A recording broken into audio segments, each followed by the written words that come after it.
Hello friends, അപ്പം ഞാൻ ഇന്ന് വന്നേക്കുന്നത് നമുക്ക് കിച്ചണിലേക്ക് യൂസ്ഫുൾ ആയിട്ടുള്ളൊരു സാധനമായിട്ടാണ്. എന്താണെന്നല്ലേ, ചോപ്പിംഗ് ബോർഡ്.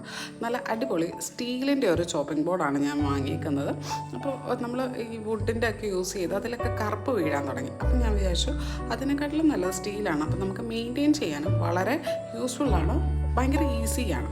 അപ്പോൾ അതുകൊണ്ടാണ് ഞാൻ സ്റ്റീലിൻ്റെ ഓപ്റ്റ് ചെയ്യാനായിട്ട് തീരുമാനിച്ചത്. അപ്പം ഞാൻ എടുത്തപ്പോൾ കുറച്ച് വലിപ്പമുള്ളത് തന്നെ വേണം എന്ന് എനിക്ക് തോന്നി. അപ്പോൾ അങ്ങനെ ഞാൻ അത്യാവശ്യം വലിപ്പമുള്ളത് മേടിച്ചു. അതാകുമ്പോൾ നമുക്ക് ഈ ചപ്പാത്തി പരത്താനും കുഴയ്ക്കാനും ഒക്കെ അത്യാവശ്യം ഇത് തന്നെ ധാരാളമാണ്. അപ്പോൾ ഇത് നമുക്ക് എഡ്ജിൽ വെക്കുവാണെങ്കിൽ അതിങ്ങനെ ഇളകി പോകാതെ അവിടെ ഫിക്സ് ആയിട്ട് ഇരുന്നോളും.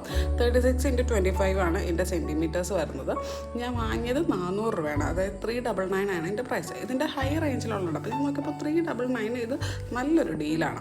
പിന്നെ ഇതിൻ്റെ ഡീമെറിറ്റ്സ് ആയിട്ട് വരുന്നത് നമ്മൾ ഇതുപോലെ അരിയുമ്പോൾ ഒരു ചെറിയ സൗണ്ട് വരും. പിന്നെ ബ്ലെൻഡായി പോകാനായിട്ട്, ഷാർപ്പൊക്കെ ബ്ലെൻഡായി പോകാനായിട്ടുള്ള സാധ്യതയുണ്ട്. അതല്ലാതെ ഇതിനൊരു പ്രശ്നമില്ല, അടിപൊളി.